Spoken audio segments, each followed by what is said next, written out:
Hello everyone, and welcome back to Jak 2 Renegade on the Sony PlayStation 3. Today we're going to return to Torn and pull off yet another series of missions because we're about to meet a brand new character pretty soon.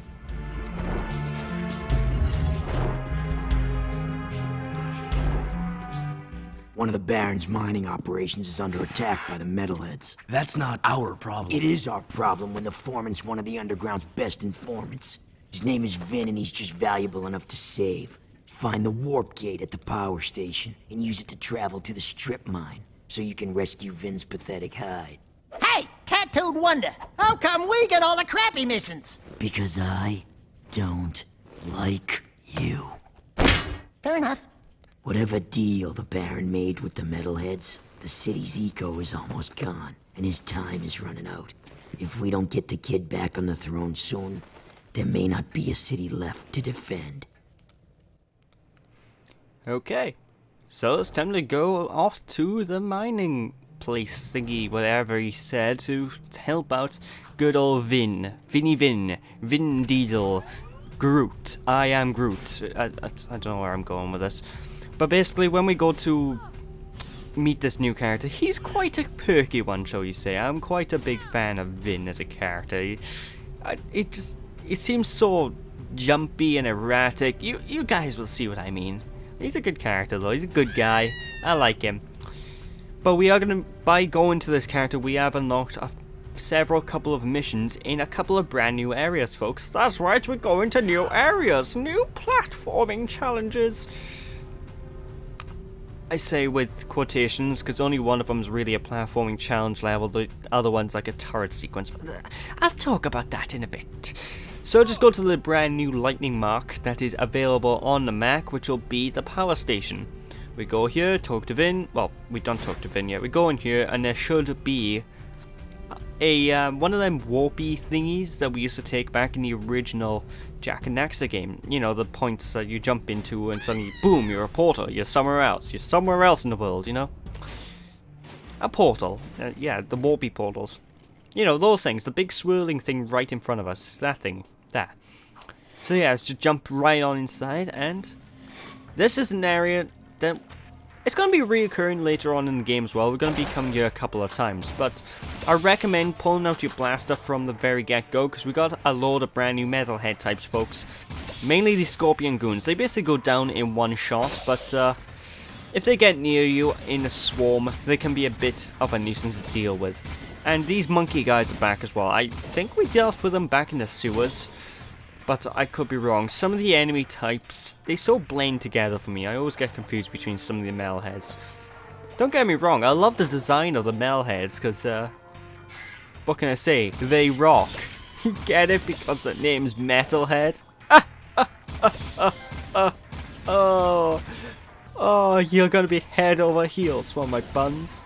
I'm so sorry. Hey, you gotta give me that one. The trophy gave me that one to say. Come on. But anyway, there's loads of enemies off the beaten path as well that I recommend you go out of your way to kill, just because you'll be able to get more skull gems. Collecting more skull gems will obviously result in more more Dark Jak powers. So you get more Dark Jak powers, you're gonna be stronger, you're gonna be more buffed up, if you will. And while a lot of the Dark Jak upgrades from this point onwards aren't too important, like we got the most important upgrade already, which was the screen nuke ability. And trust me, that move, I'd be lost in this game without the screen nuke. It's so useful. Unfortunately, I don't know how much Dark Jak you get to see me use in this game, because when I was recording, I used Dark Jak a lot, and I mean an absolute ton.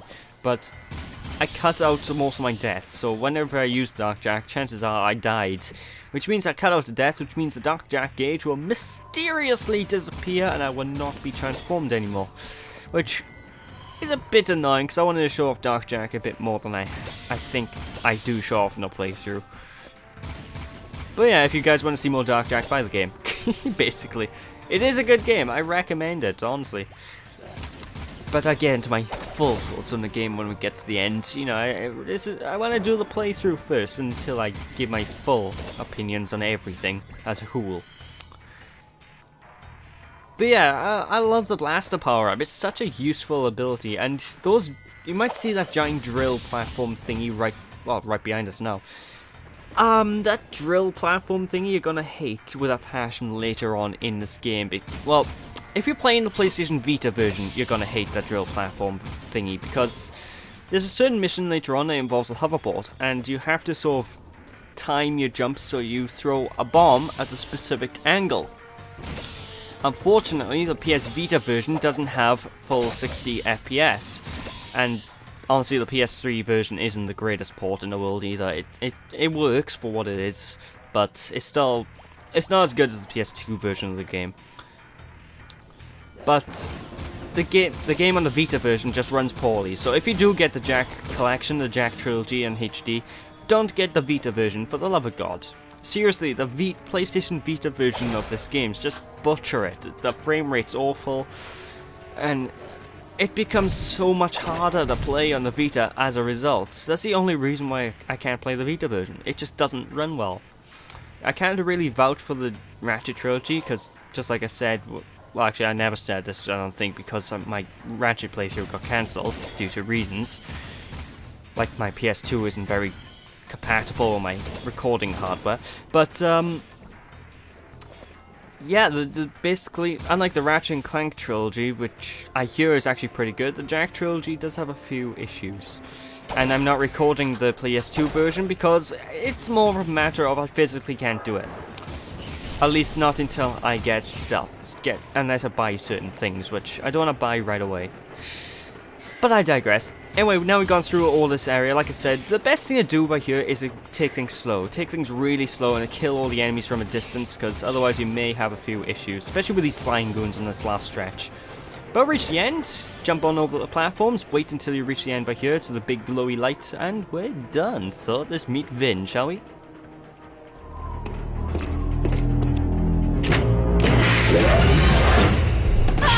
Stay back! Do something, Jak! This guy's crazy! Hey, are you Vin? We're here to help. Torn sent us. Stay back! Well, if we were here to kill you, you wouldn't be talking right now. Oh, friendlies? Oh, thank goodness. Where's the army? Where it? What? Just you two? What do they think I'm worth? I'm beginning to wonder that myself. If you want, you can stay here and be metal meat. But Daxter and I are leaving before those monsters get back.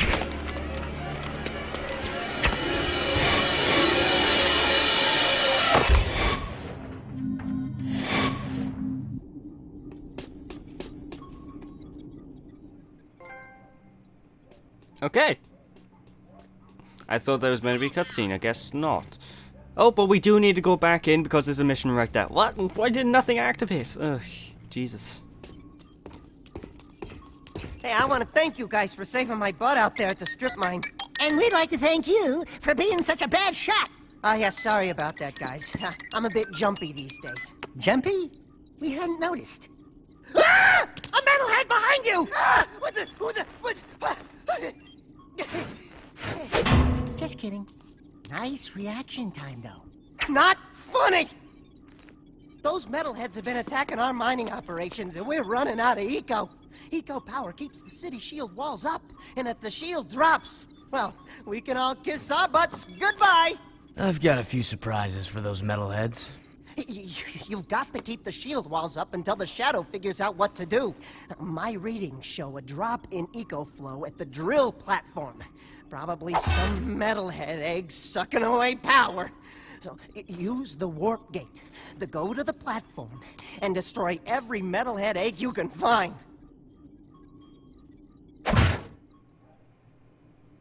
You know, I have to say, Vin there reminds me of,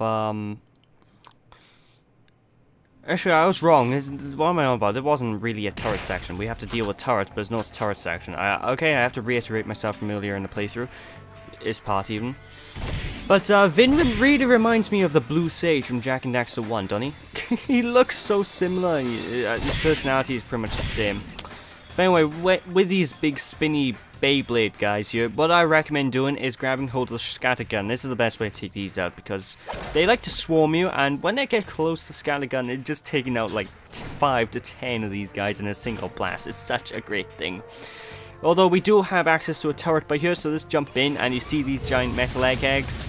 Well, use the left analog stick to aim and push the R1 button to fire. And what you need to do is basically shoot out all the eggs and shoot out all of the metal heads that you see. Whenever metal heads come by on the screen, I say focus on them as much as you can because obviously the metal heads are a bit of a nuisance. If you take too long to kill the eggs, your health is going to go down because the metal heads are going to shoot you. If you take too long shooting the metal heads, they're going to shoot you and your health is going to go down. So yeah, you need to be pretty on your toes and quick. Unfortunately, I'm trying to kill that metal head that's in the doorway because that's a new metal head type that's very, very annoying to take care of. Unfortunately, I can't quite get him with a turret by here. But seriously, like I said, these sections, there are going to be quite a few of them later on, including an entire level based around turret gameplay. But for the most part, we're fine here until we get to the later on, because later on you need to manage all the metalhead eggs, you need to manage all the enemies, and you just need to kill everything before your health goes down. And honestly, a first time playing this game, these sections will give you trouble. I am guaranteeing you that. They will give you trouble and you will rage. If you're anything like me anyway, you will rage. But what you'll find is some of these metalhead eggs are actually pretty hidden as well. They try to be very sneaky and hide them away from you, so just be careful. Anyway, so that you saw the big blue thing on that metalhead. Well, basically, he has access to a shield. What you need to do when you get close to him is get your blaster out and dodge his attack. Whenever he's shooting, his shield will be dropped. So wait for him to lower his shield, dodge his attack, and shoot back at the same time. They are the most annoying, absolutely most annoying metalhead enemies in this entire game to kill because of that. You can't just flat out shoot them. You have to wait for them to shoot you. And the problem with them is there's a little bit of, at least when I was playing, there's a little bit of delay whenever you're shooting, when you're trying to jump. So you basically need to manage the jump along with shooting them, and it takes 2 bullets to take them down. And what I really advise is jumping then shooting them, because if you try to jump after you shoot, for some reason sometimes it just doesn't want to input, you know, it just doesn't want to work, and it's depressing, what can I say. Anyway, I love this little sequence by here with all these flame pillar pit things, because there's so many metalheads you can kill, and I missed a go back, there's a skull gem on the floor. Go back past me. I don't care about the precursor orbs, they're not important.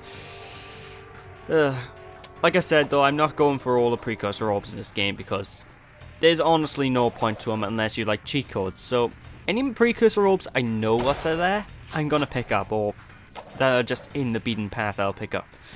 But I'm not gonna go out of my way and be all like, hey, you guys want to see a playthrough? Well, here's 100% of everything, including the things that do nothing. You know, it's kind of pointless getting all the things that do nothing unless they're a big part of the game, you know? And precursor orbs are by far not a big part of this game. They are a very minuscule part.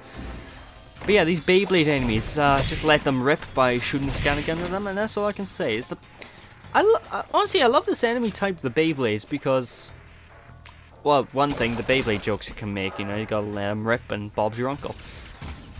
But I like these guys primarily because the scattergun is just so useful, it's so fulfilling to use against these, because you shoot the scattergun and suddenly, boom, an explosion of red skull gems, and it makes me feel all tingly inside. Ooh, what can I say?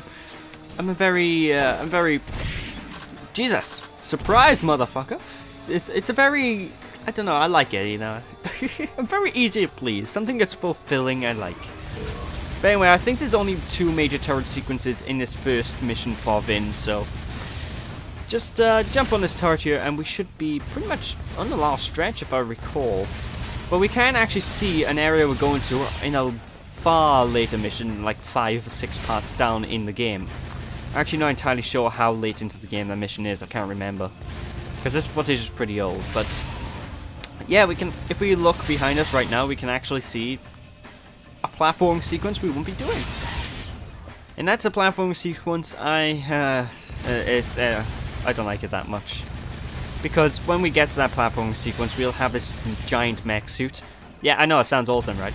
But we'll have a giant mech suit, and it's a bit awkward to control with fine jumping. Let's just say that.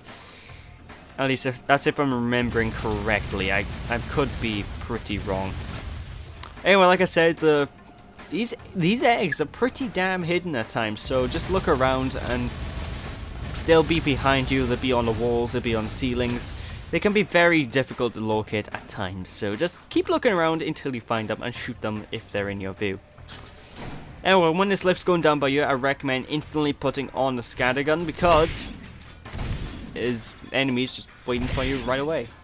In fact, I killed half the enemies in this area already. I don't know how. I think I might have shot them earlier on. But that's beside the point.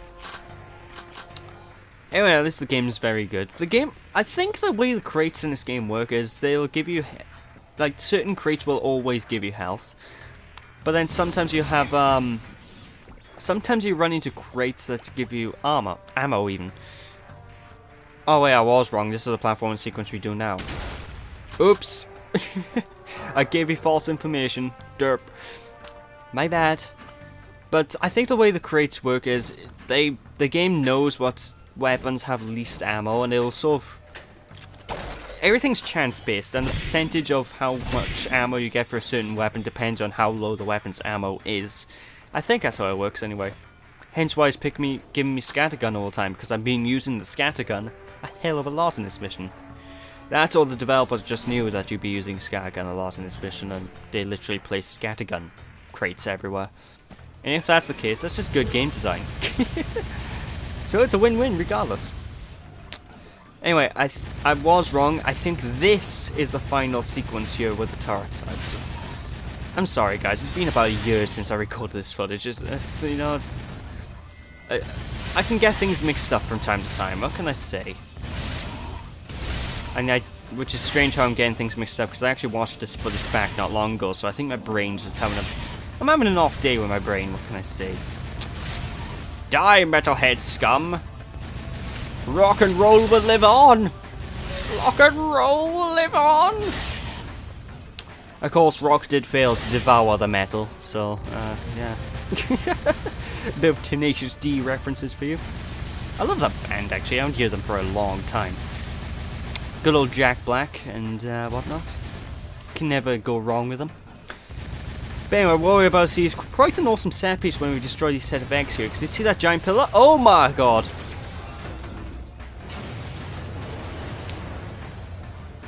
Mother! Well, doing that allowed us to progress further, so don't worry, we did need to destroy those eggs and cause so much devastation to the environment, which I love. I love me my death and destruction in my games, you know? But that is it. We have done all of the mission by here. Over easy. You know, you gotta get things well done, haven't you? But needless to say, we are a pretty big pillar of the community. Because we destroyed a crane which caused a pillar to fall, which allowed us to progress. See what I mean? I'm making funnies.